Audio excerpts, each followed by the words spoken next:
Tengan todos ustedes, ponentes, comentaristas, estudiantes de este cuarto coloquio de estudiantes de historia. Pues bueno, vamos a dar inicio formal y real a este coloquio con una conferencia magistral que va a impartir el académico, el doctor José Manuel Velasco Toro, que es académico de esta Universidad Veracruzana, miembro del Instituto de Investigaciones Histórico-Sociales y profesor de la Facultad de Historia de nuestra alma mater. Él es doctor en Historia Contemporánea, miembro del Sistema Nacional de Investigadores Nivel 2 y doctor en Educación. Él nos va a impartir una charla, una conferencia sobre y titulada La historia del todo. Una conferencia que pretende ser, como hemos intentado con este cuarto coloquio, provocadora, ¿sí? Incentivadora de nuevas formas de trabajo y de investigación para la disciplina de la historia. Entonces, pues sin más preámbulo, ¿sí? Doctor José Manuel, los escuchamos. Buenos días a todas las estudiantes, a todos los estudiantes de la Facultad de Historia, más bien a los aprendientes de historia que hoy nos escuchan, así como a nuestros colegas, investigadores, profesores universitarios. Un saludo muy afectuoso al doctor Pedro Pérez Herrera. Más que una conferencia, voy a soltar algunas ideas con la intención de provocar el diálogo. Con los jóvenes que hoy están en un proceso de formación histórica y con aquellos que ya egresaron de la Facultad de Historia, pero que continúan en esa dinámica de el conocimiento, de la construcción, de la generación de conocimiento. Tenemos que reflexionar muy profundamente qué tipo de historiador queremos formar para el siglo XXI o qué tipo de historiador estamos formando actualmente que no va a corresponderse con la realidad del siglo XXI. La historia del siglo XXI es una historia que supera en muchísimo ya la visión historiográfica heredada del siglo XX, que a su vez fue heredada del siglo XIX. Hoy necesitamos una visión de la historia que se corresponda con una dinámica que es muy diferente a los dos siglos anteriores. Una dinámica de cambio muy significativo, una dinámica de cambio en la que profusamente las estructuras sociales, las relaciones se vuelven cada vez más complejas, complicadas y desde luego en donde tenemos al conocimiento como uno de los factores fundamentales en el desarrollo del capitalismo actual, del capitalismo contemporáneo. Nuestras visiones historiográficas que seguimos reflexionando, que seguimos enseñando en el ámbito escolar, pues refieren a aquellos que nacieron durante la Revolución Industrial, el positivismo, el historicismo, el marxismo. Seguimos reflexionando en torno a ellos, tratando de ver y de explicar los procesos históricos desde esas perspectivas. Sin embargo, hoy estamos en una revolución de la informática, en una revolución del conocimiento, en donde obviamente esas visiones historiográficas ya no se corresponden con una realidad que está profusamente en cambio y que tenemos que reflexionar en torno a ello y plantear nuevos escenarios, como ya se están haciendo en algunos otros ámbitos universitarios de otros países, nuevos escenarios historiográficos para poder comprender las dinámicas del siglo XXI.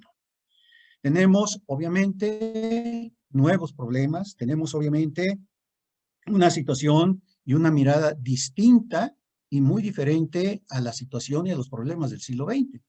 Pero los problemas que estamos viviendo en la actualidad, en este siglo XX, tienen su raíz profunda en los siglos anteriores, sobre todo en el siglo XX. De ahí que esa mirada historiográfica tenemos que revolucionarla, tenemos que cambiarla y tenemos que generar un avance en el campo del conocimiento. A la par del avance que está generando en el campo del conocimiento de otras ciencias y en el campo de la historia es necesario ese manejo nuevo de una visión. Hay un aspecto importante y es el hecho de la manera en que accedemos a la información. La formación clásica del historiador es el acceder a la información a través del documento. Sin embargo, hoy la información no se accede solamente a través del documento, se accede a través de un sistema complejo de red, de un sistema que nos permite, obviamente, incursionar en un ámbito mucho más amplio de información y que, por lo tanto, para los historiadores que en este momento se están formando y que en 10, 15, 20 años tendrán que empezar a historiar el siglo XXI o los inicios del siglo XXI, van a tener que acceder a nuevas formas de información, a nuevas técnicas y desde luego a una metodología y conceptos muy nuevos y esclarecedores para poder comprender, explicar y narrar la historicidad del siglo XXI. Por otra parte, estamos inmersos en cambios culturales profundos, en cambios culturales que están cambiando la necesidad de comprender una manera más dinámica de ver la vida y desde luego una manera más dinámica de aplicar los conocimientos. De ahí que el análisis histórico no debe de perder de vista dos dimensiones que son importantes. Uno es aquel que se corresponde con las convergencias, es decir, con las pautas que son comunes en toda sociedad, en toda cultura. Pero también debe de estar atentos a las divergencias, es decir, a las singularidades de cada proceso, de cada cultura, de cada momento y de cada tiempo. Convergencias y divergencias, por ejemplo, son dos conceptos nuevos que hay que reflexionar en la historiografía para el siglo XXI. Y desde luego, en esa dinámica, en ese sentido, están ya surgiendo o han surgido visiones historiográficas que tratan de abordar la manera de explicar la historia desde otro ángulo. Por ejemplo, está la historia del todo que ha impulsado David Christian en Inglaterra a través de dos de sus libros ahora ya más conocidos, Mapas del Tiempo y Historia del Todo. Mapas del Tiempo que se publicó en 2014, Historias del Tiempo en 2018, y en donde a partir de una metáfora del mito de creación trata de superar la visión antropocéntrica del historiador. El historiador, la historia, nació con una visión antropocéntrica y esta visión antropocéntrica trata de ser ahora superada para tener como un hilo conductor la vida, es decir, el nacimiento y la evolución de los sistemas complejos desde el Big Bang hasta nuestros días. De ahí la llamada historia del todo. Aspira a comprender un proceso de la historia en el que el conocimiento posea una unidad, posea una coherencia en las diferentes escalas del tiempo. Y este concepto también del tiempo está siendo transformado, está siendo revolucionado por los nuevos conocimientos. Ya no se hablan, los físicos ya no hablan del tiempo, sino de tiempos. Incluso ya en otros ámbitos, en la biología evolutiva también se habla de tiempos. Es decir, es un concepto que el historiador está inmerso en él, pero que no ha reflexionado desde una nueva perspectiva, desde una perspectiva actual. Superar, por otra parte, en esta propuesta de una historia de todo, lo que se busca también es superar la fragmentación descriptiva de la realidad que heredamos del positivismo. ¿Para qué? Para buscar una explicación que sea más unificada de la realidad. Por otra parte, hay otras tendencias historiográficas que son importantes, que son interesantes y que más que estar ancladas en una temporalidad del todo, buscan más bien la explicación de la historia presente. Y bueno, esto surge en Francia, Alemania, pero en España se da un importante movimiento con Julio Aróstegui sobre estas reflexiones en torno a la historia vivida, la historia del presente. Un análisis de lo coetáneo, mientras que la historia del todo nos presenta una visión historiográfica, como lo dice la palabra, del todo, es decir, de una visión que va más allá de la presencia humana, pero que viene hasta el momento actual. El análisis de lo coetáneo se vincula más que todo a una visión de lo intergeneracional, o sea, de cambio significativo que está determinando el acontecimiento desde la perspectiva de lo coetáneo y por lo tanto en la determinación también del acontecimiento contemporáneo. Un cambio que nos sitúa entre esa visión del siglo XX acotada a un inicio, a un fin, a una historia cerrada, para trasladarnos a una visión en donde las tormentas de cambio del siglo XXI exigen explicaciones diferentes de lo que es el proceso histórico y su explicación. La atención de la historia en lo coetáneo implica realmente conlleva realmente a una reflexión conceptual nueva. Hablar de historia realmente vivida, es decir, de el que escribe lo coetáneo en la historia, ha vivido parte de esa historia, no solamente como sujeto, sino como colectividad social. Y bueno, una crítica ortodoxa podría decir si eso es periodismo, eso es crónica, pero no. Hay todo un desarrollo conceptual, metodológico y técnico que está permitiendo visualizar esa historia de lo coetáneo desde una perspectiva muy diferente. La idea de la contemporaneidad con un nuevo tiempo de ser historiada. Es decir, eso es un factor fundamental. La inmediatez del acontecimiento que está relacionado con lo vivido directamente. Voy a poner un ejemplo, y no es de un historiador, es de un científico, de un biomédico, Ruy Pérez Tamayo.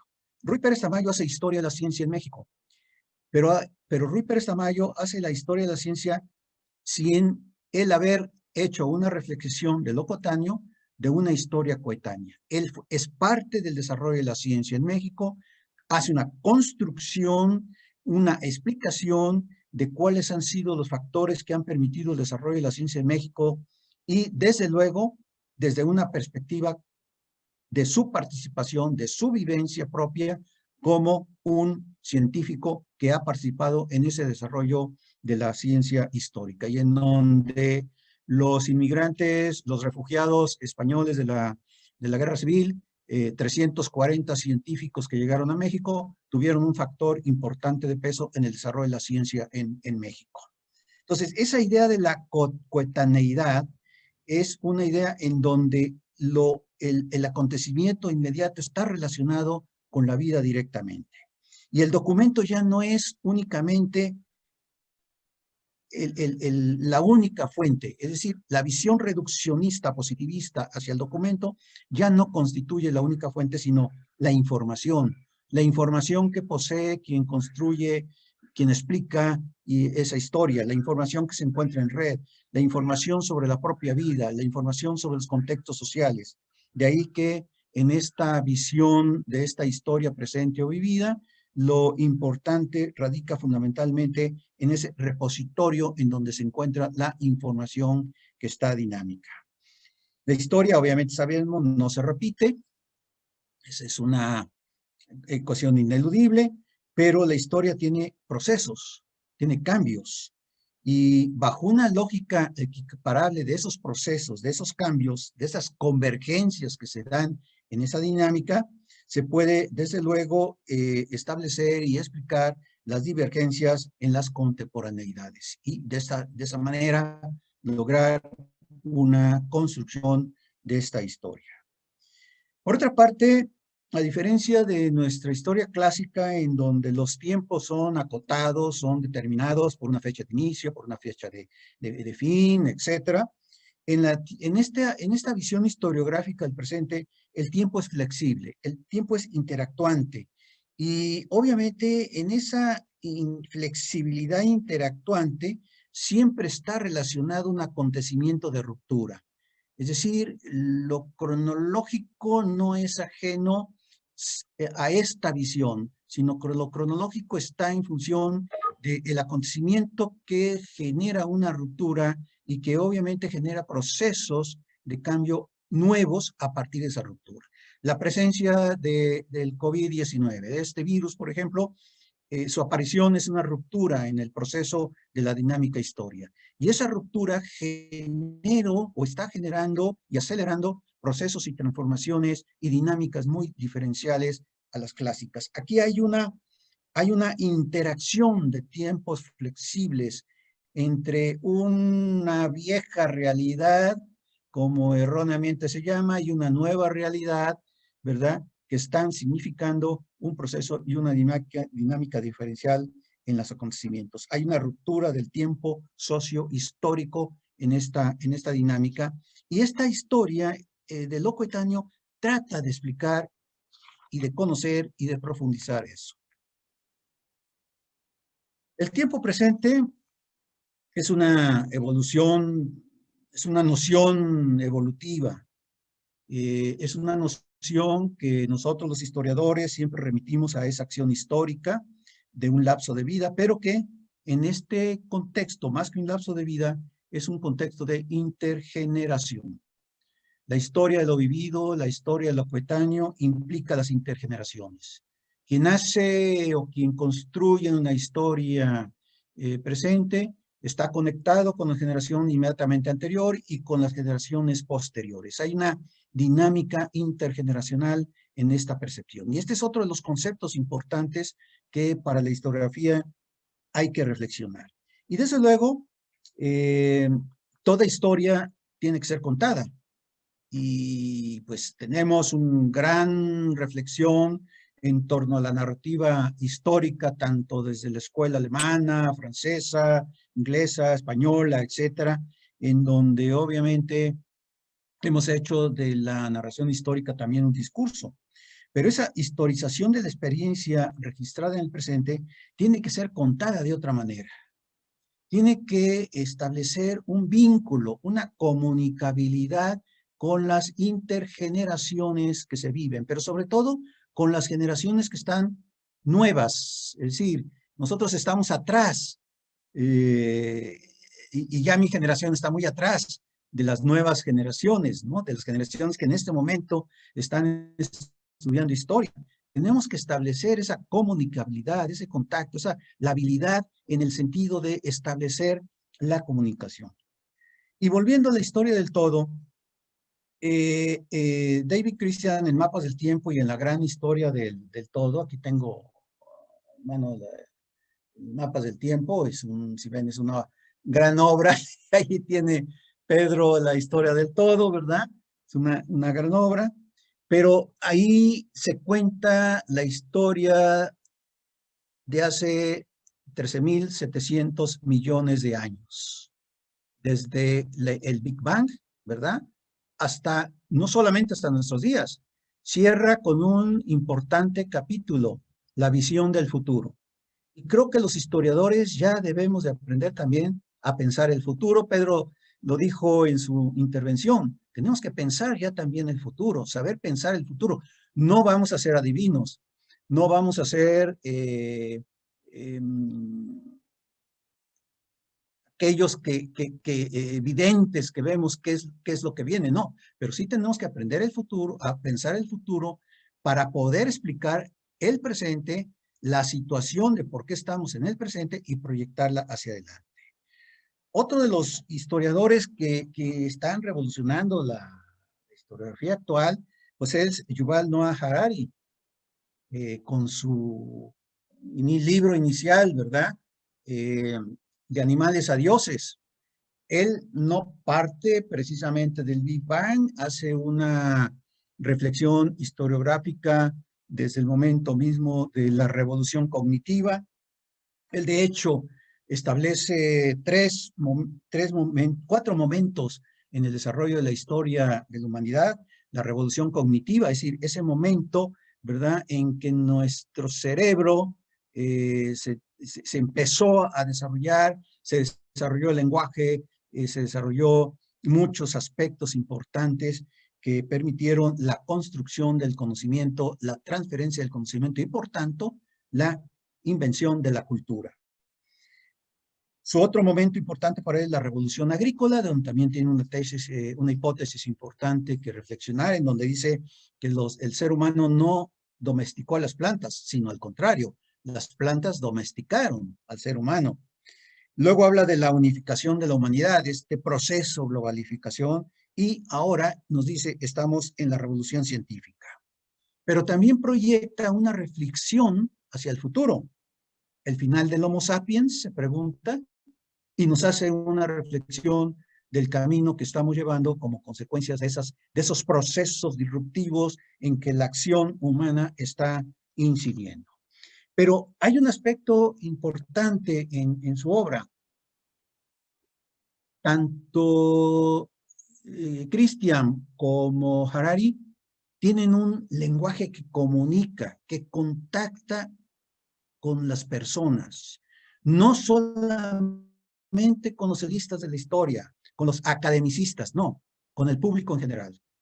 Harari ya es un bestseller de ventas en libros, ha vendido, no sé, creo que 13 millones de ejemplares de sus libros, ha sido traducido a múltiples lenguas, ¿verdad? Y en este momento nos acaba de obsequiar con esta obra que se llama Sapiens, una historia gráfica. Y de manera diferente nos cuenta la historia, ¿verdad? A través de cómics, de dibujos, él llevó a contar la historia escrita en Animales y Dioses a una dinámica de corte gráfico. Estoy seguro que Sapiens, una historia gráfica, va a ser un éxito editorial. Ayer se lo enseñé a mi nieto que tiene 11 años y ¿saben cuál fue la expresión? Me encanta, me encanta.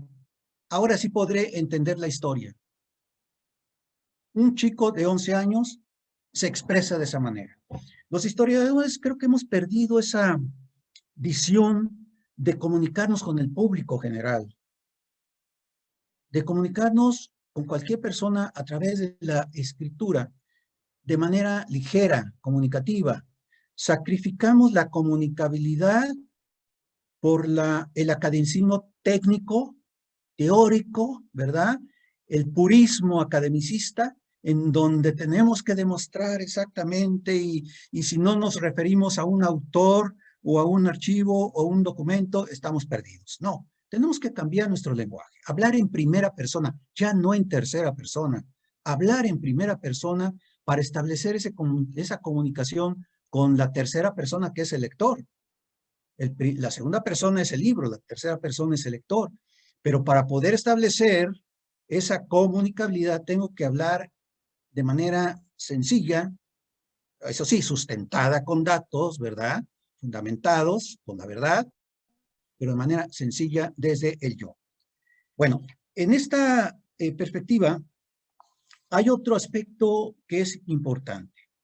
Tanto esta visión de historia del todo como historia de la humanidad de Harari nos plantean otro aspecto que los humanistas no estamos poniendo atención.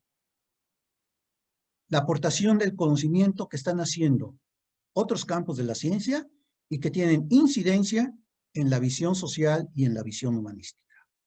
Mencionaba el tiempo hace un momento. ¿De dónde provienen las nuevas reflexiones sobre el tiempo? De la física, fundamentalmente, y de la biología evolutiva. La química está aportándonos importantes conocimientos de nuestra estructura molecular.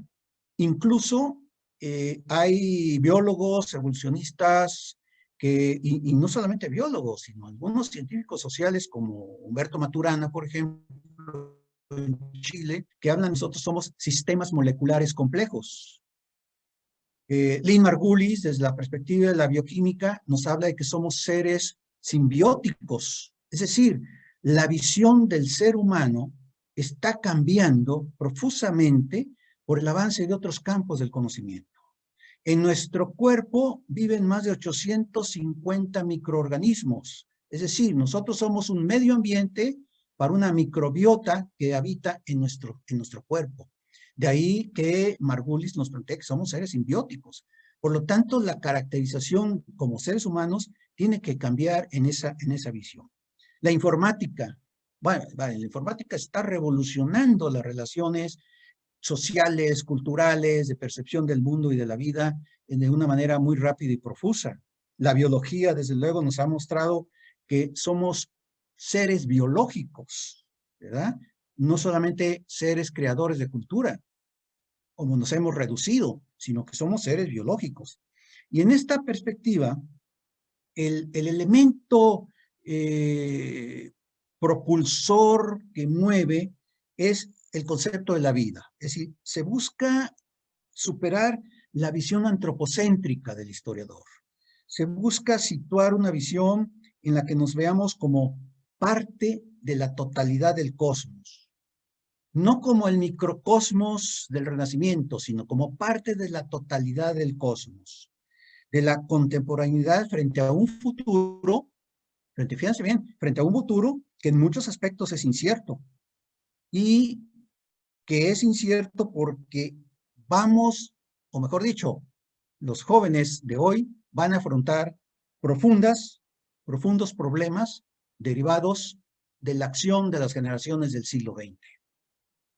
Cambio climático con todos los aspectos que implica derivados de esto, ¿no? Es decir, aumento del nivel de mar, lo cual va a generar destrucción de infraestructura, destrucción de campos de cultivo, migración masiva, concentraciones en ciudades que no tienen la infraestructura, problemas para producir alimentos, problemas de abasto de agua, problemas de salud, problemas de gobernabilidad, etc.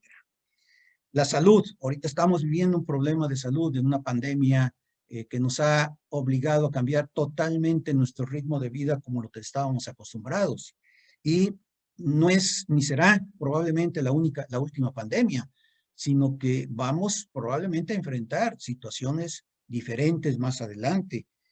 El crecimiento demográfico, es decir, estamos, ahora sí, como dice el dicho, ¿no? Nos reproducimos como ratas. Es decir, estamos creciendo demasiado como población y obviamente con una presión sobre el medio ambiente muy profusa. Y el medio ambiente tiene un límite de resistencia al que ya llegó a ese punto de resistencia. El problema de la diversidad también es otro de los problemas que están en ese futuro y que como historiadores tenemos que conocer qué fue, qué pasó, cómo está dándose y cómo explicar estas conductas para tratar de, obviamente, de incidir en un cambio de las mismas. La energía. La energía es uno de los factores fundamentales actuales de la generación de valor, tanto el conocimiento como la energía y tanto como la materia son los tres factores fundamentales en la generación del valor, de la economía. El conocimiento es un factor agregado ya a los procesos productivos, pero para mover esos procesos productivos se necesita energía. La energía obviamente ya no puede ser extraída, ya no debe de continuar extrayéndose de los combustibles fósiles, sino que tiene ahora que trascender hacia la búsqueda de nuevas generaciones de energía suficientes, ¿verdad?, para no solamente abastecer el consumo humano, sino para que continúe esa dinámica económica. Y una dinámica económica que tendrá que ser fundamentalmente hacia la sustentabilidad. Los campos laborales están cambiando radicalmente y ahora con la pandemia lo estamos viendo.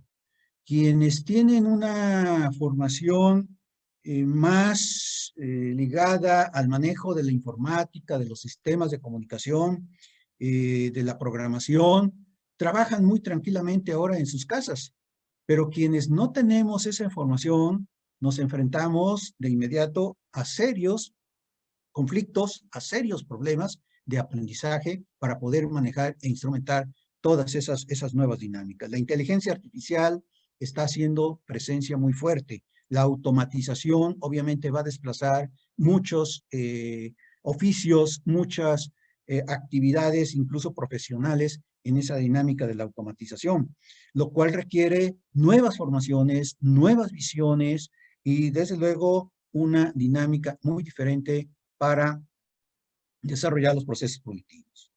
La creciente desigualdad cognitiva también la pandemia nos lo puso en charola de plata. Es decir, hay profundas desigualdades, no solamente sociales y económicas, sino cognitivas.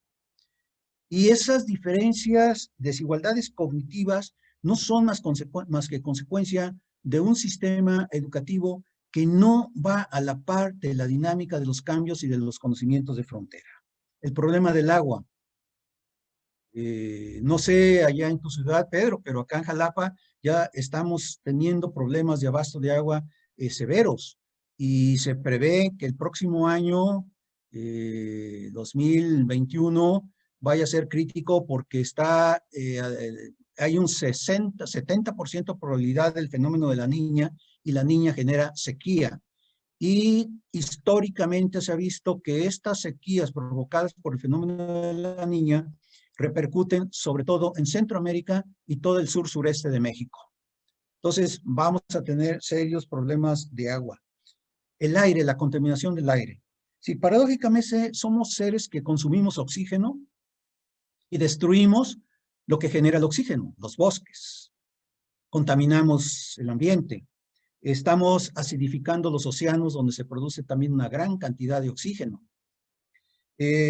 Nuestro cuerpo es 70% agua y sin embargo ensuciamos y destruimos los abastos de agua para consumo humano. Es decir, hay una contradicción entre nuestro comportamiento, ¿verdad? Con respecto a aquellos elementos de la naturaleza que permiten la vida, que permiten el desarrollo de nuestras posibilidades como seres humanos. Entonces, estos problemas los va a afrontar la generación de hoy. Los nacidos a partir del año 2000 van a afrontar todos estos problemas. Y aquí el historiador tiene que cambiar su visión, ¿verdad? Para estudiar estos procesos de la historia, cómo es que hemos llegado a este momento con la finalidad, con el objetivo de plantearle a las nuevas generaciones, a las generaciones por venir, ¿verdad? Una visión diferente de construcción del futuro. Dice Cristian, hay que rechazar la idea de que el trabajo serio consiste en machacar un problema archidefinido. Y esa es una tendencia que tenemos los científicos sociales, los humanistas. Siempre estar machacando los planteamientos teóricos de otro, haciendo los estudios del arte, las revisiones del arte, etcétera, etcétera. Y cuando llegamos a plantear el problema que queremos conocer, ya no podemos porque estamos tan saturados de esos problemas archidefinidos que no vemos lo nuevo.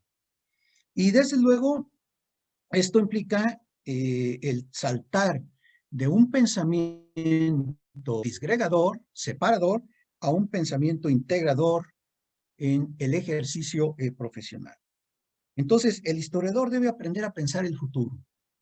Desde luego, no en el sentido de explicar la historia, no en el sentido de adivinar el futuro, sino en el sentido de explicar la historia para explicar qué somos los actores colectivos del presente para el futuro.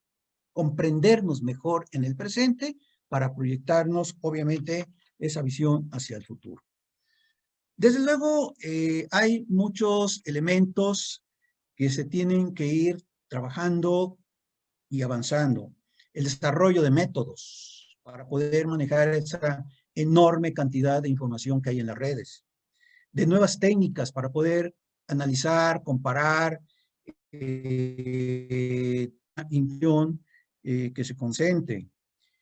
Desde luego, necesitamos nuevas cronologías. Es decir, si la física nos está diciendo que no hay un tiempo, sino que hay tiempos en plural, entonces necesitamos nuevas cronologías, nuevas visiones de duraciones.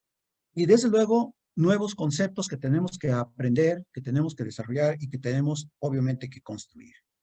Coetáneo, por ejemplo, duración histórica, flexibilidad temporal, el concepto mismo de testimonio histórico, el concepto mismo de información histórica, las fuentes en red, qué son, cómo se deben manejar, cómo debemos acceder a ellas, y obviamente todo aquello que está aportando un conocimiento a la explicación a la historia de la humanidad que proviene de otros campos de la ciencia, que es la datación radiométrica, por ejemplo, que nos permite tener una información increíble de los procesos de la vida, la datación molecular, la datación geológica, aunque la datación geológica, el historiador está un poquito más cercano a ella, pero en los otros aspectos tenemos que conocer.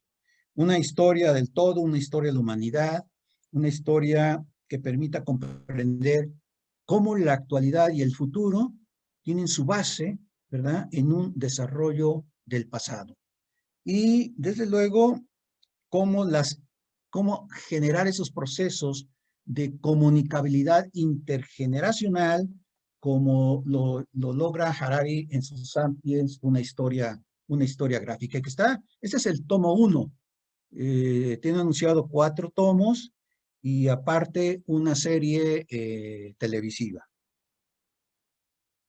No hay que olvidar que somos sistemas moleculares autopoyéticos, sí, estamos integrados por moléculas de hidrógeno, de oxígeno, de hierro, de azufre, igual que las moléculas de las estrellas, igual que cualquier otro organismo vivo.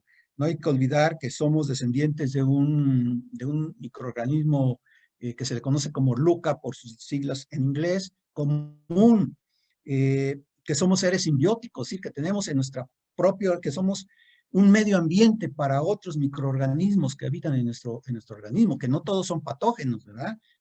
Unos nos ayudan a una mejor digestión, aquellos que eliminan las células muertas de la piel, etcétera.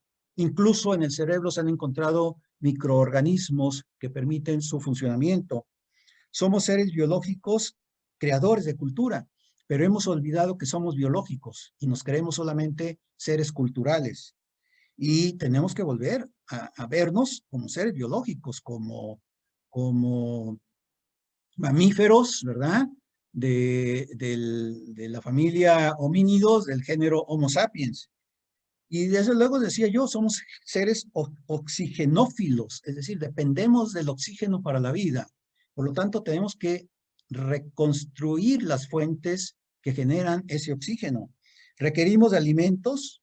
¿Y de dónde provienen los alimentos? De la energía generada por el sol. ¿Sí? Las plantas son, a través de la fotosíntesis, transformadores de la energía solar en carbohidratos. Y de ahí pasan a otros seres vivos de los cuales también nosotros nos alimentamos. Somos agua, por lo tanto tenemos que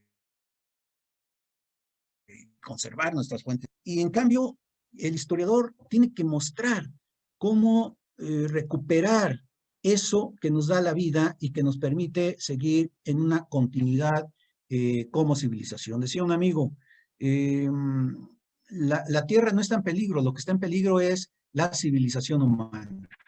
Bueno, aquí dejo estas alocadas reflexiones. Bueno, no, quiero cerrar con algo que Julio Verne, en su última novela, París en el siglo XX, que fue encontrada en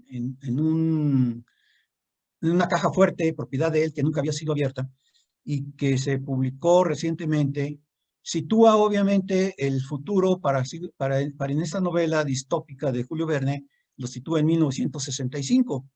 Pero fíjense ustedes, habla de 2 cosas que en este momento deben de preocuparnos.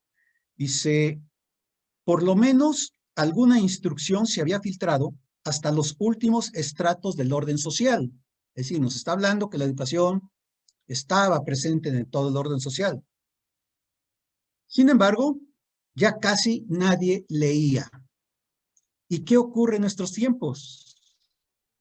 Hay una gran cantidad de personas que no leen. Por lo menos sabían leer e incluso escribir. Otro de los aspectos que señala y que ya es preocupación de algunos pensadores, dice, debemos confesar que el estudio de las humanidades y de las lenguas muertas, incluido el francés, se había sacrificado bastante. No solo eran lenguas muertas, sino enterradas. Y su novela gira precisamente en la muerte de las humanidades, en la muerte de la poesía, en la muerte del arte. Lo dejo hasta aquí.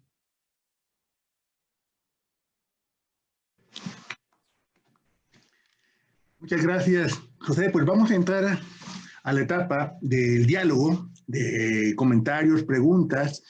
Estas se pueden hacer mediante el chat de manera escrita o a partir de la función de alzar la mano y para hacer unos comentarios breves a las aseveraciones provocadoras, creo, de José acerca de la historia, la nueva forma de abordar la investigación en la historia. Y se me hace sumamente interesante y creo que la provocación tiene que dar pie a comentarios, a diálogos. Yo empezaría de manera muy breve diciendo que, bueno, en 1490, alrededor de esa fecha, se plasma una figura que es trascendental, el hombre de Vitruvio, ¿sí? Yo siempre la utilizo en mis clases para decir el grado en el cual el hombre empieza a ser el centro del todo, ¿sí? Para mí es símbolo, en lo personal, de la modernidad. ¿Sí? Y creo que esta modernidad lleva a esta visión eurocéntrica en la cual todo tiene que girar en torno a Dios. Inclusive la otra imagen que hay de Miguel Ángel, ¿sí? La de la creación de Adán, esta imagen que está en el Vaticano, ¿sí? Hace referencia a esta idea de que el hombre es el centro de todo. ¿Sí? Y creo que, pues, Velasco, hoy Pepe, pues nos dio una visión totalmente distinta. Tenemos que dejar de ser el centro de todo, si no, estamos con ello creando, pues, prácticamente nuestra destrucción. ¿Sí? Voy a empezar con una pregunta muy concreta. Y creo que tiene que ver con esta parte en la cual nos ubicamos como profesores en las facultades. ¿Sí? José, ¿cómo percibes a los jóvenes estudiantes cuando ingresan a la facultad? Cuando durante varios años han tenido una visión sobre el pasado, una visión sobre la historia y de repente están contigo, están al frente de varios profesores y de repente se enfrentan a una nueva visión que les hace replantear inclusive si realmente cogieron la carrera de historia porque pensaban que era como se los había dicho sus profesores. ¿Tú qué piensas de esto? Pues mira, yo tengo solamente 2 experiencias educativas. Introducción a la historia, que generalmente es de nuevo ingreso, ¿verdad? Lo cual me permite vislumbrar que si bien los que ingresan a la carrera de historia tienen una información histórica, no saben cómo aplicar esa información histórica. Tienen una acumulación de datos en la cabeza que a veces no relacionan entre sí y que a veces tampoco ubican temporalmente, a pesar de que les gusta la historia. Cuando los he visto ya en semestres posteriores, obviamente percibo que su visión histórica ha cambiado. Pero hay un problema. La visión histórica, y a lo mejor algunos colegas se van a molestar, la visión histórica que les estamos induciendo a los estudiantes es una visión ya ortodoxa. Una visión que tiene elementos positivistas y elementos historicistas. A pesar de que decimos, no, nosotros rechazamos el positivismo, en el substrato de la inconsciencia hay todo un continuo de elementos positivistas. La estructura misma del mapa curricular es positivista. Temporal, especializada, fragmentada. No es una estructura flexible, relacional, transversalmente, pero sobre todo pensada en lo nuevo que se está generando y que se está construyendo. Entonces, tristemente, yo me he topado por ahí en el transcurso de los años a egresados de la Facultad de Historia que no están en su campo profesional para el que estudiaron y que están ejerciendo en otros campos profesionales o que han tenido que hacer una maestría en otros conocimientos para poderse insertar o que simple y sencillamente están ejerciendo un oficio, pero no el arte del historiar. ¿Esto qué nos está indicando? Nos está indicando que no estamos formando historiadores para el futuro. Formamos historiadores como nos formaron a nosotros en el pasado, pero tenemos que dar un giro profundo, un rompimiento profundo y empezar a trabajar para los historiadores del futuro. Nuevos enfoques historiográficos, nuevas técnicas, nuevos métodos, es decir, que piensen en los problemas del presente en función del pasado, pero en relación para explicar un futuro por venir. Repito, los jóvenes que están en este momento estudiando en la Facultad de Historia van a enfrentar los problemas de cambio climático, van a enfrentar los problemas de profundas divisiones al interior de las sociedades, van a enfrentar los problemas de agua, van a enfrentar multiplicidad de problemas, pero sobre todo van a enfrentar el problema de en qué campo laboral me puedo insertar. La educación está siendo atacada y vemos que en el campo educativo cada vez hay menos espacios para los historiadores. En México el sistema de becas para estudiar historia, humanidades, está siendo reducido. Entonces, esas dos posibilidades alternas que tenían están reduciéndose considerablemente. ¿En dónde se van a insertar?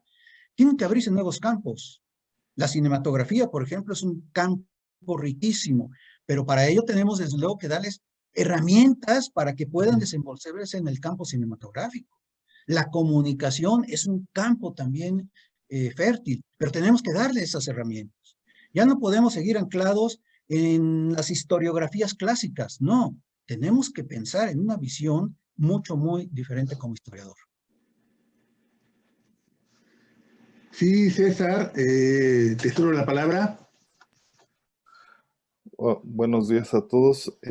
Nuevamente, bueno, felicito al doctor Velasco por la charla. Es el diálogo que se puede generar a partir de esta tiene que ver con una preocupación que tenemos todos, en este caso los historiadores, también la tienen más los jóvenes historiadores, porque están visualizando que la historia que realizan ya no les satisface, es decir, ya no les emociona, no les entusiasma como a lo mejor a mí me entusiasmaba la historia hace 10 años.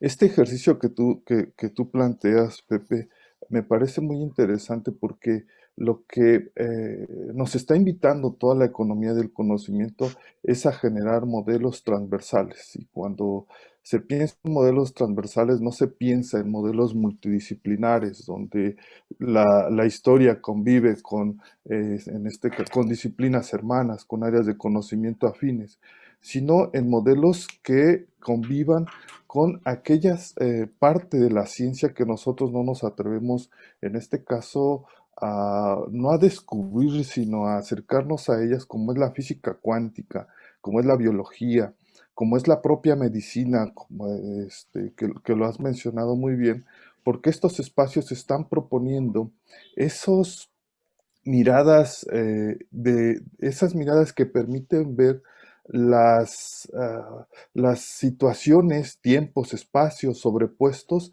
en los objetos que nosotros estudiamos. En este caso, la historia, cuando nosotros analizamos un espacio, lo vemos como aquel donde se mueven los objetos, donde hay objetos, pero esos objetos también tienen una propia historia, tienen una historia biológica, tienen una propia historia que que nos permite explicar una realidad.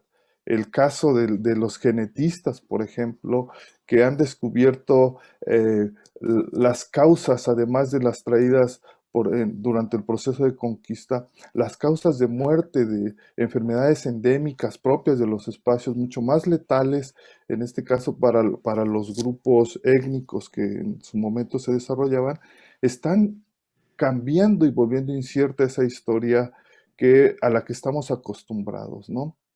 Entonces también pensar en mencionaba en algún momento, es que nosotros los historiadores no podemos hablar del futuro. Y lo que tenemos que pensar es que nosotros los historiadores tenemos un compromiso con nuestro tiempo y con el futuro de nuestro tiempo. Y el futuro de nuestro tiempo, nosotros tenemos que empezar a hacernos de él porque necesitamos, en este caso, formarnos de otra manera. Necesitamos pensar que nuestros estudiantes de historia, que ellos, los que nos están escuchando en este diálogo, necesitan otro tipo de herramientas, otro tipo de conocimientos y que van a tener que afrontar la realidad de que al menos a nosotros todavía no nos tocó ese compromiso social, esa parte de socialización del conocimiento, de difusión del conocimiento. A ellos sí les va a tocar porque tienen que involucrarse para cambiar la forma de pensar. Lo comentábamos con Pedro, pensar los conceptos, resignificar los conceptos, porque los que tenemos para la historia ya no nos son tan funcionales, pero los que como los definimos tampoco son funcionales en este caso para el futuro. Tan solo el tiempo del que nos hablas, de cómo lo asume el historiador, para el modelo positivista el tiempo es simplemente una categoría analítica. Yo agarro un año como un tabique, como un bloque, lo ocupo para llenar un vacío y de ahí no pasa, ¿no? Pero el tiempo para la física cuántica lo que nos permite pensar es esa posibilidad de movimiento. El sujeto se mueve, el sujeto no es estático, el documento sí es estático, pero el tiempo permite que el sujeto se mueva, se entienda, se comprenda en una amplia realidad. Lo comentaba igual con Pedro, ahora tenemos tiempos múltiples, tiempos simultáneos, presentes simultáneos, pasados simultáneos, futuros. Los futuros también son simultáneos. Y los referentes ya no los encuentran las personas, los historiadores, los referentes de que las cosas van a salir bien, ya no los encuentra uno en la historia, ya los encuentra uno en las realizaciones en otros espacios que están contribuyendo al desarrollo del conocimiento para conseguir el equilibrio de la humanidad.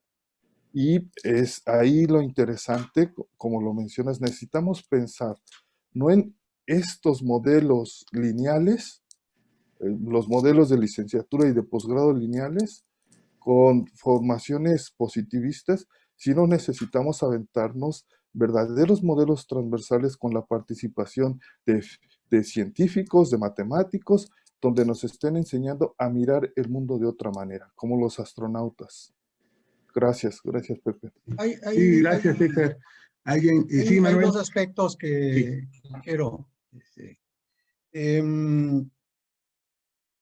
Muchas de las reflexiones de la filosofía actual, muchas reflexiones históricas que se están haciendo, incluso intentos de visualizar un nuevo desarrollo de la evolución humana, han hecho o se están haciendo por físicos y por biólogos, fundamentalmente, pero también por biomédicos.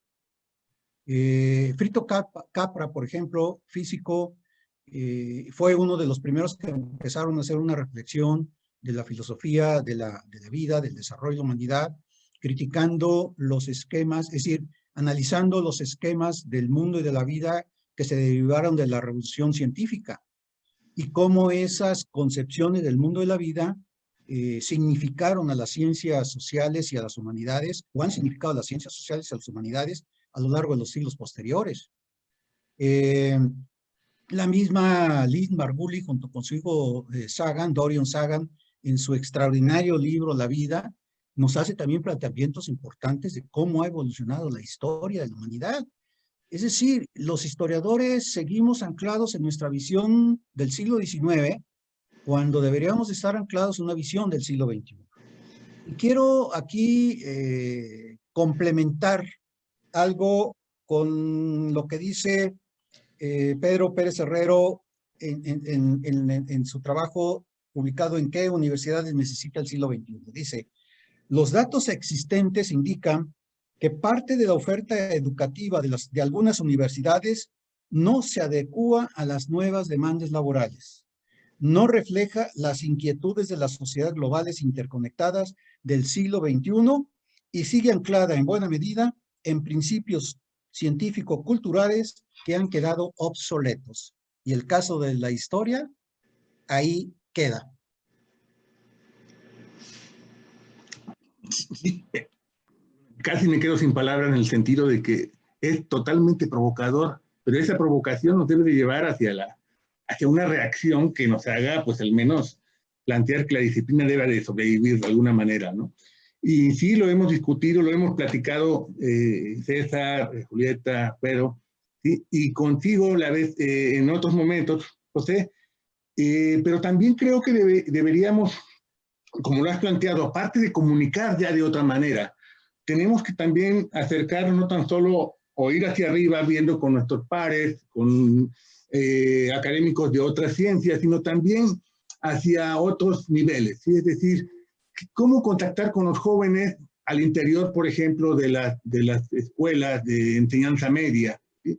Cómo replantear a los pedagogos, a los demás profesores que están trabajando en el nivel medio superior o nivel medio, ¿sí?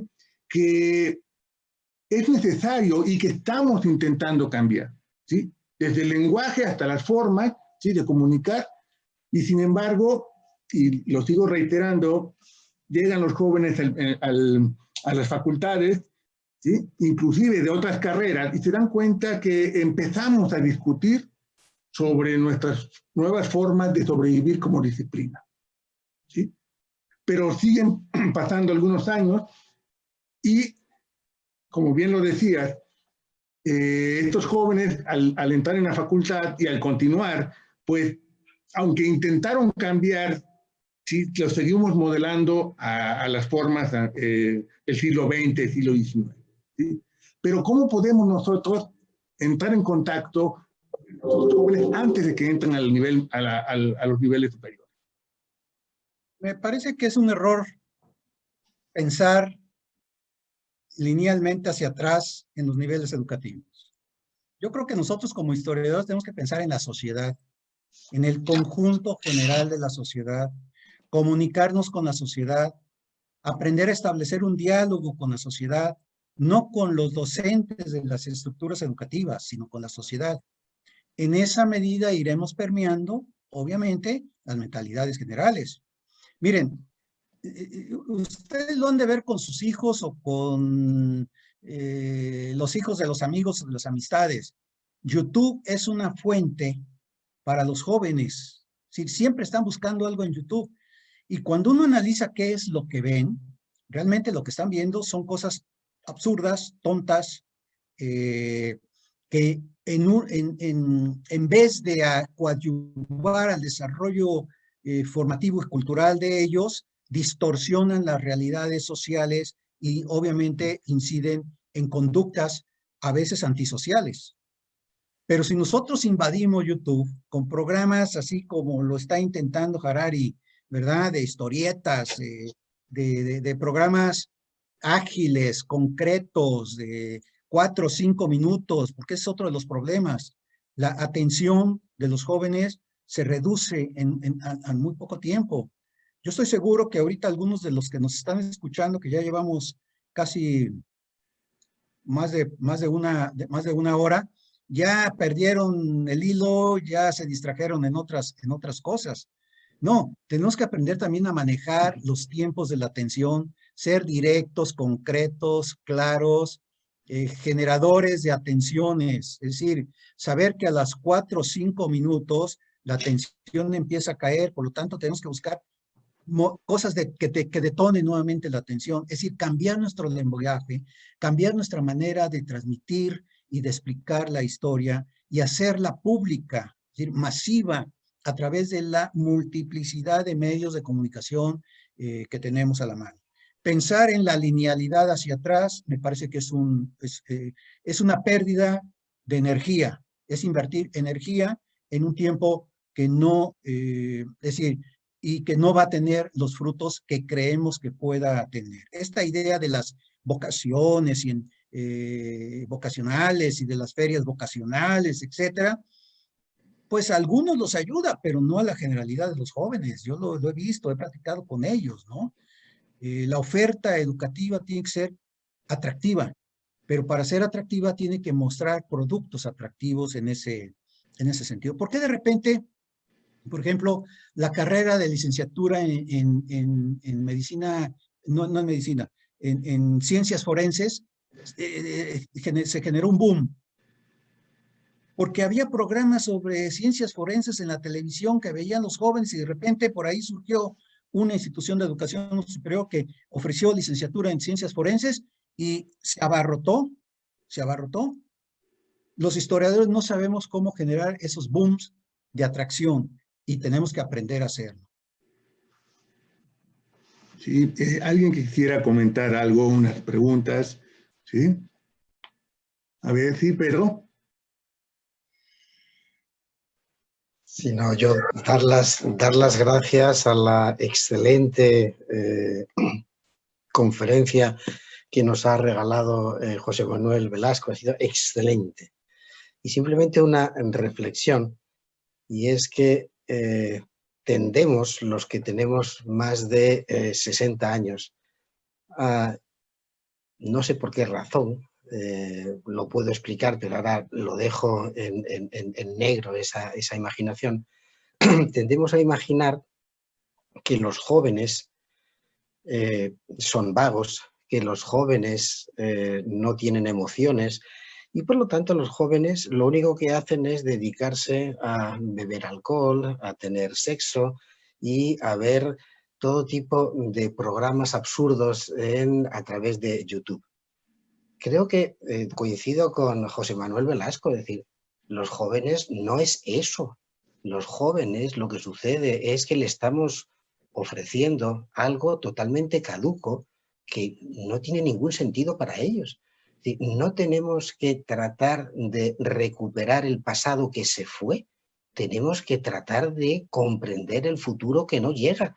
Y por lo tanto, si desde las universidades si se vuelven a convertir en centros de reflexión para imaginar un futuro alternativo de dignidad, los jóvenes nos van a hacer caso. Sí, evidentemente, pero es que tenemos que cambiar la ecuación. No es que los jóvenes aprendan de nosotros, sino que nosotros debemos aprender de los jóvenes.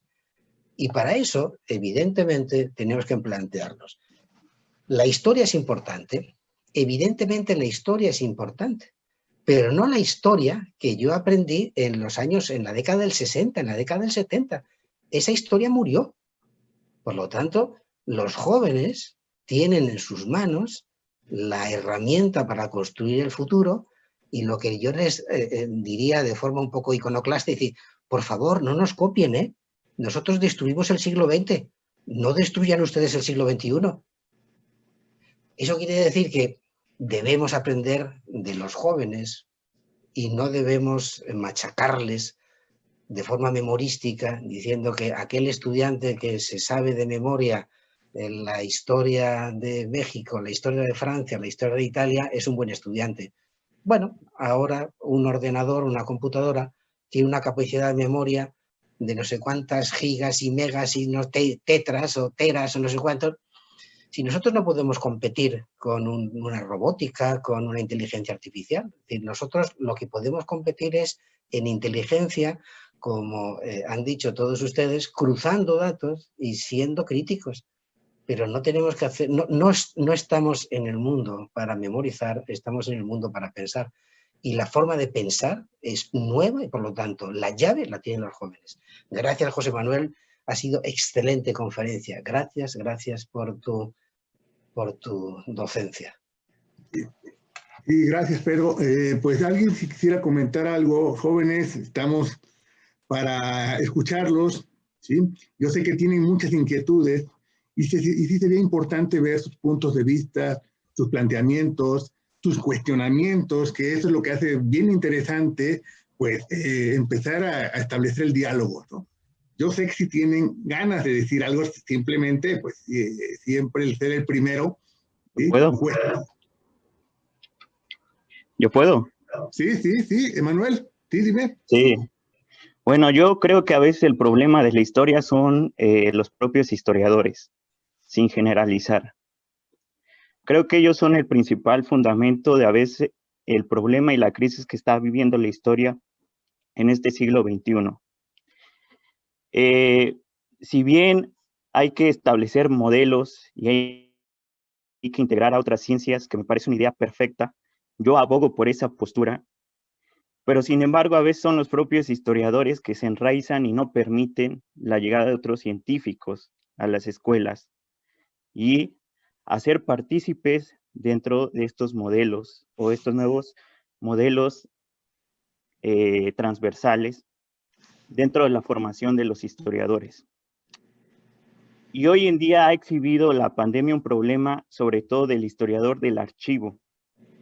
Muchos estudiantes de historia han tenido problemas, y me imagino de licenciatura, de posgrados y doctorados, en el caso mexicano, sobre no poder consultar archivos, siendo que tenemos a decir que el principal o la principal fuente para hacer historia son los documentos viejos, llenos de polvo, pero que ahora no podemos consultarlos de la forma que se debe. Y es aquí donde entra una parte interesante. Por ejemplo, yo invito a los estudiantes y a los compañeros a que visualicen dentro de este marco y esta posibilidad de la tecnología dentro de la epidemia, a visitar lugares o sitios de internet como Coursera, donde yo he tenido la posibilidad de tomar cursos, uno de la Universidad de Ámsterdam de la Vid History y otro de la Universidad de Barcelona sobre las humanidades digitales, donde precisamente, en este caso hablando del archivo, se utiliza la tecnología digital para digitalizar los documentos. Y eso también creo que es parte fundamental dentro de esta nueva utilización de tecnologías nuevas. ¿Por qué? Porque así, para tener el acceso del conocimiento, donde precisamente aquellos historiadores que están interesados en hacer estudios utilizando la fuente archivista, puedan tener acceso a este conocimiento.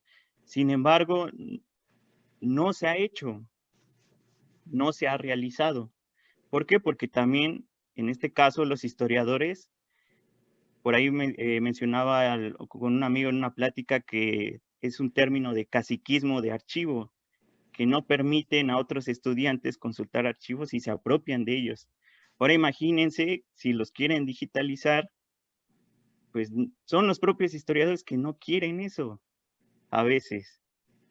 Yo creo que hay que, como bien lo comentaban dentro de este conversatorio y este diálogo de opinión, en algún momento hubo historiadores que renovaron la forma de hacer historia, de ver la historia, de utilizar otras herramientas, de utilizar otras técnicas y de formar nuevas perspectivas. Pues yo también invito a los académicos, no solamente los que están aquí, sino a todos los que nos pueden llegar a escuchar, que así como en algún momento historiadores renovaron la forma de hacer historia, pues que dejen a los jóvenes también hacerlo.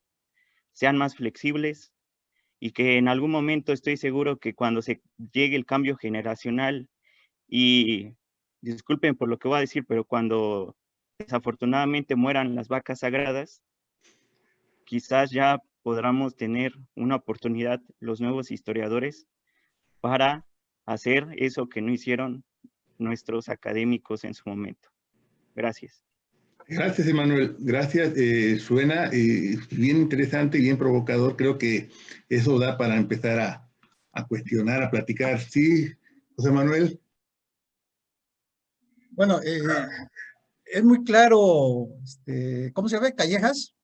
Sí, Emanuel. Manuel, es muy claro en su reflexión, pero además está proyectando una preocupación por su inquietud que lo está llevando a desarrollar la curiosidad y la búsqueda por otros nuevos espacios del conocimiento.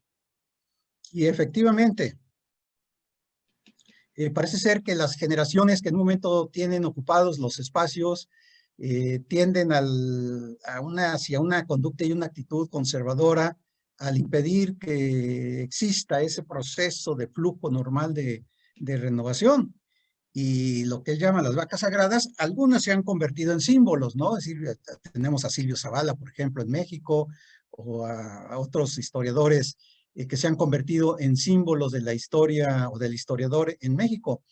Pero efectivamente, hay un proceso en el que las generaciones tienen que ir incorporándose, pero hay que pensar en que el historiador, su única fuente de acceso no tiene que ser la academia. Tenemos que abrirle espacio a la historia a otros campos laborales donde el conocimiento histórico y la creatividad se explayen. Mencioné el cine, por ejemplo, novela histórica, por ejemplo. Están otros espacios en los que puede insertarse en esa dinámica.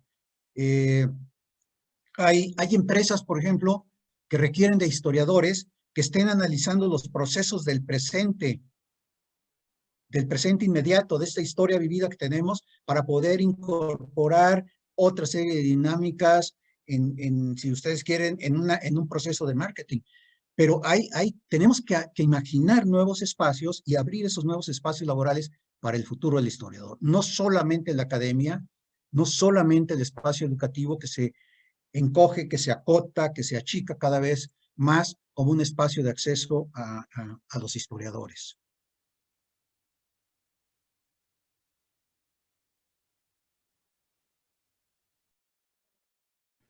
Sí, Pedro, perdón, sí, adelante.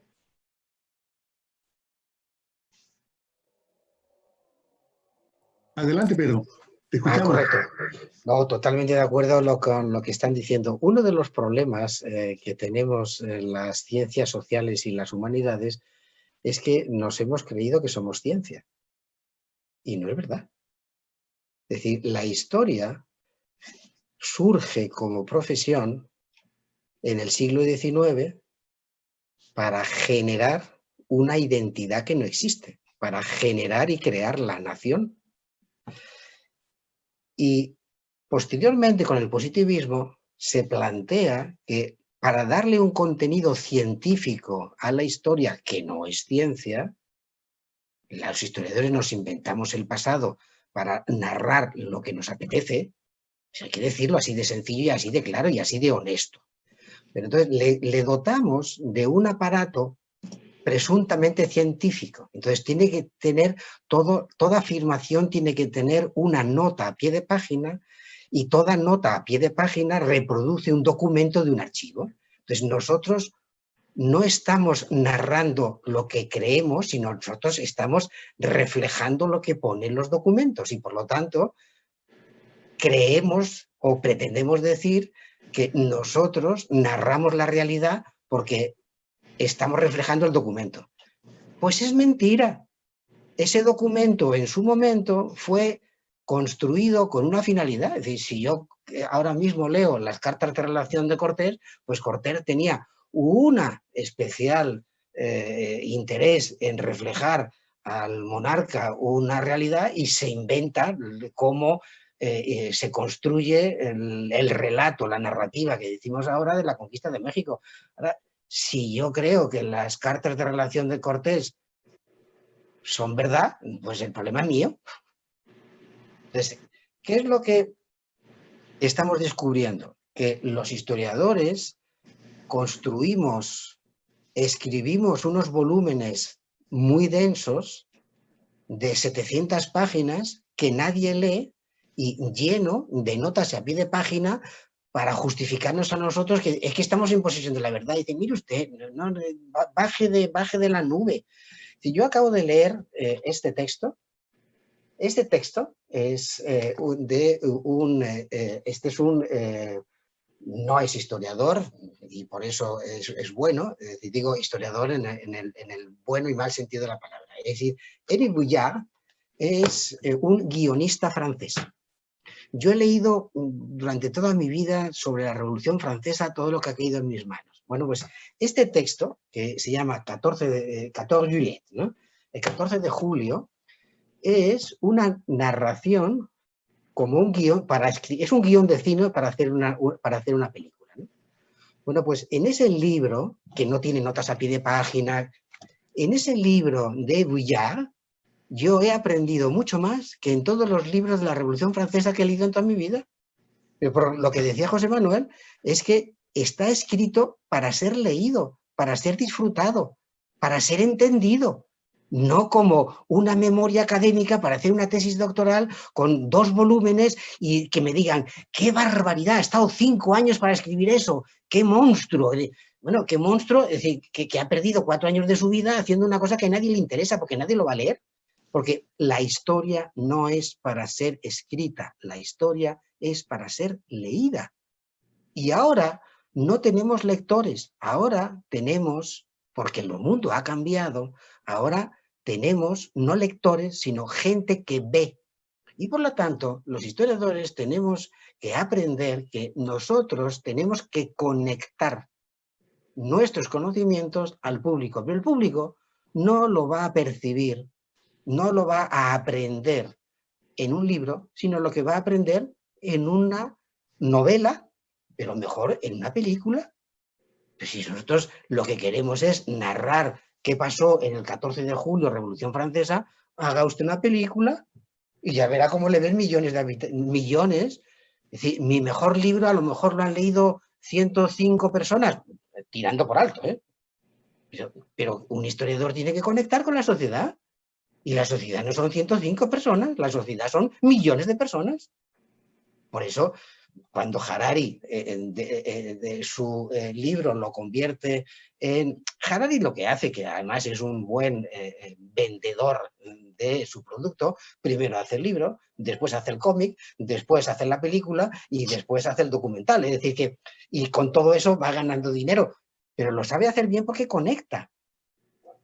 Ahora, evidentemente los historiadores del siglo XXI no tienen que escribir. Mi profesor queridísimo fue don Silvio Zavala en el Colegio de México. Claro, pero don Silvio Zavala, cuando yo veo ahora las obras suyas en la encomienda indiana, es decir, pues en la encomienda indiana a lo mejor tiene 2 líneas arriba y el resto de la página son todo citas, son todas notas a pie de página, ¿eh? Como si no estuviera seguro de esa afirmación. Pues usted olvídese de la cita y diga lo que tenga que decir, ¿no?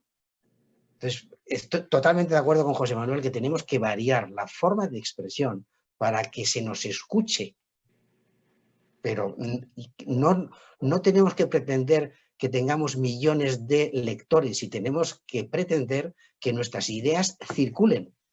Y habría lo último para provocar todavía.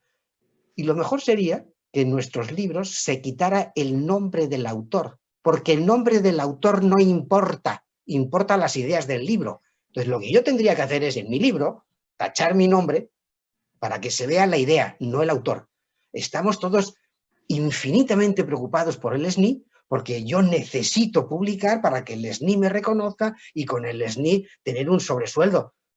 Pero eso lo necesita la humanidad. La humanidad necesita cambiar, necesita ideas, no necesita autores. Perdón. Bien, bien. Gracias, pero aquí tengo 2 preguntas que plantean estudiantes de la facultad. ¿Sí? Dice aquí una de ellas, en estos días, ¿sí me escuchan?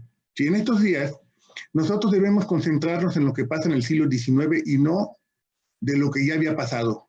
¿Cuál sería el mayor problema o reto de un historiador que debe afrontar en la sociedad, sobre todo ahora que estamos en medio de la pandemia?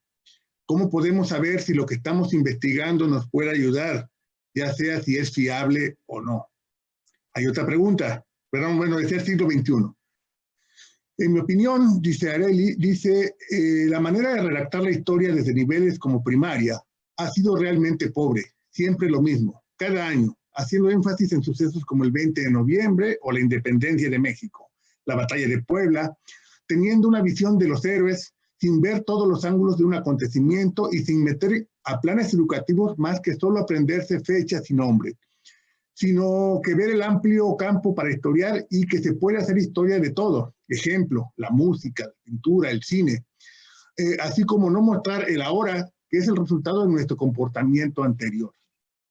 Estas son 2 preguntas que están planteando ahorita estudiantes a todos nosotros. ¿Sí alguien que pudiera decir bueno, algo? Son 2 preguntas interesantes. La primera, El siglo XXI es el siglo de ellos. Como decía Pedro, nosotros somos del siglo XX. Nos formamos y nos formaron en el siglo XX. Pero ya vamos de salida. Nuestro boleto ya está por concluir en este ciclo generacional.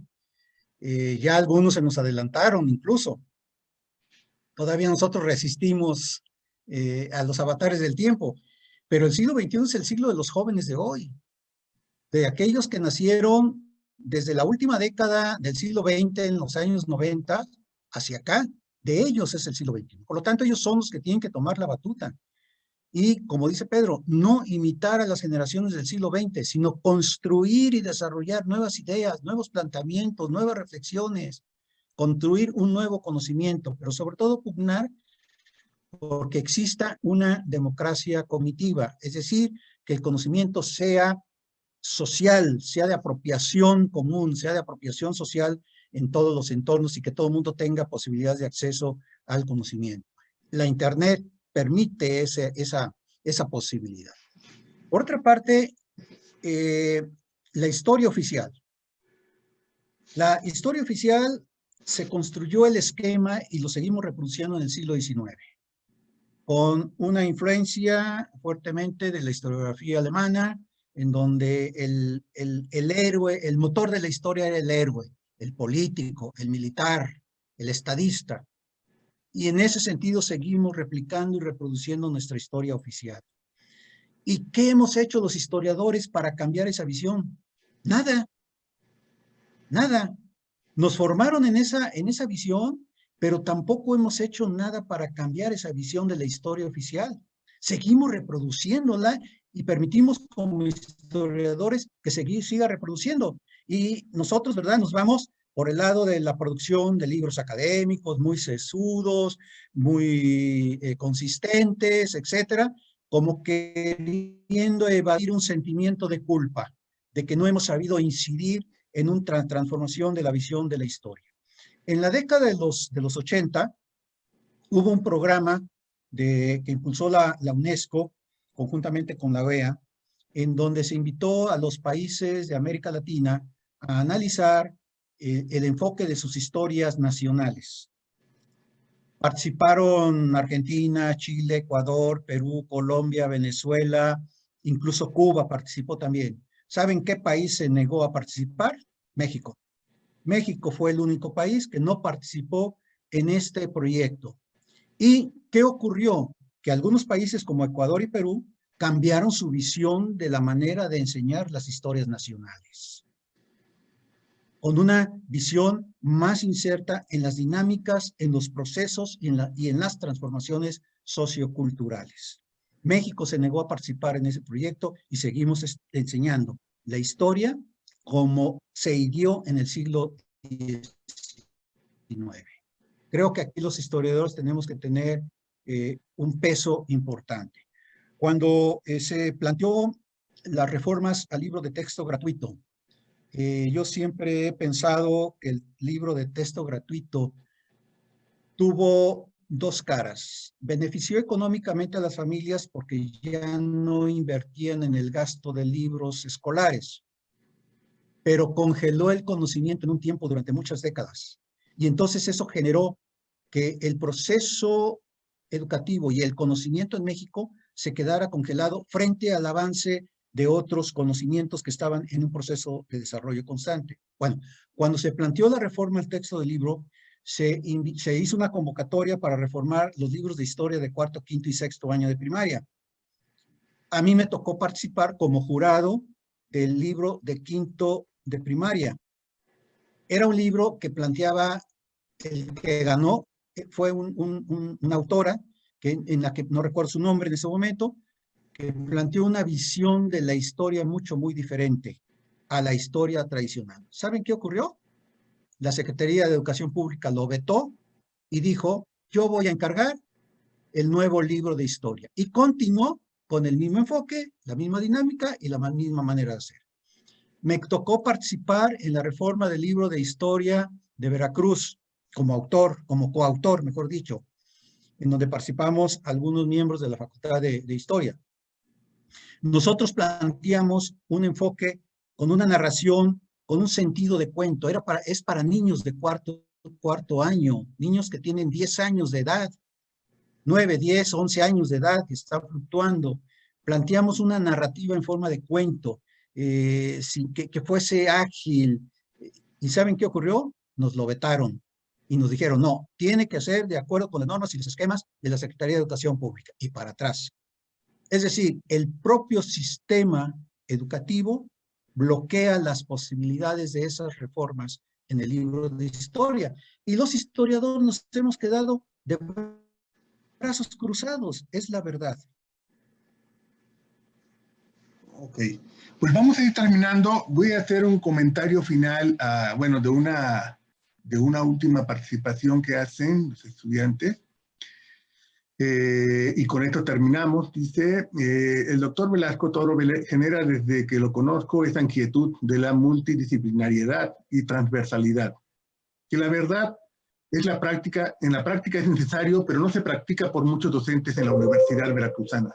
Son pocos los que se ayudan de otras disciplinas para atraparnos y para generar pasiones por la lectura y generar nuevas visiones. El plan de estudios en la carrera debe revisarse nuevamente, igual que las maestrías en historia que se ofrecen para relacionarnos más con la sociedad. Es urgente. Otra pregunta, y la última, es una problemática también es que no solamente los historiadores son quienes imparten la historia en educación básica y media superior.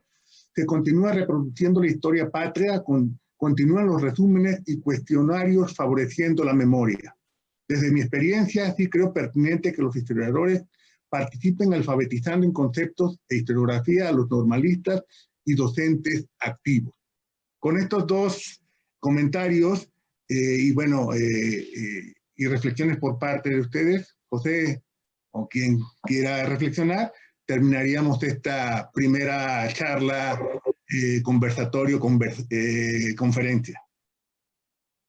Bueno, yo solamente decir que efectivamente tienen razón, pero los jóvenes del 68 presionamos y logramos cambios importantes en las estructuras educativas. Los jóvenes de este siglo tienen que ser proactivos para propiciar cambios profundos en la orientación educativa. Es mi comentario. Gracias, gracias.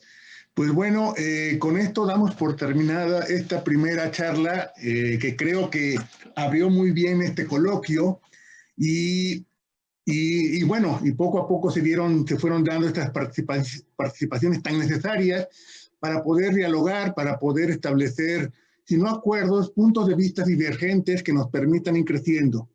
Agradezco a todos, agradezco a José Manuel Velasco Toro, académico de la Facultad de Historia y miembro del Instituto de Históricos Sociales de la Universidad Veracruzana, por esta conferencia tan importante, tan interesante que resultó.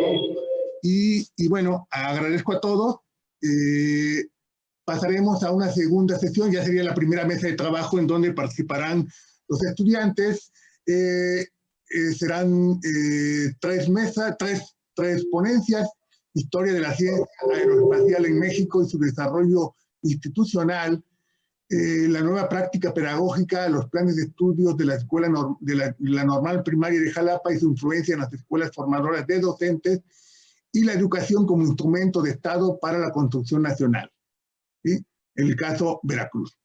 Entonces, pues les agradezco todo su participación, su asistencia a este coloquio, a esta primera conferencia magistral, y espero que continúen con nosotros. Es muy seguro que irán aprendiendo, irán dándose cuenta que los puntos de vista divergentes, más que empequeñecernos, nos hace más grandes, nos hace más amplios en nuestra visión. Muchas gracias y nos seguimos viendo. Hasta luego. Bien, pues muchas gracias. Gracias. Efectivamente, un aplauso virtual a través de esta plataforma. Gracias al doctor José Manuel Velasco Toro por su conferencia, al doctor Jorge Rodríguez Molina por la moderación. Vamos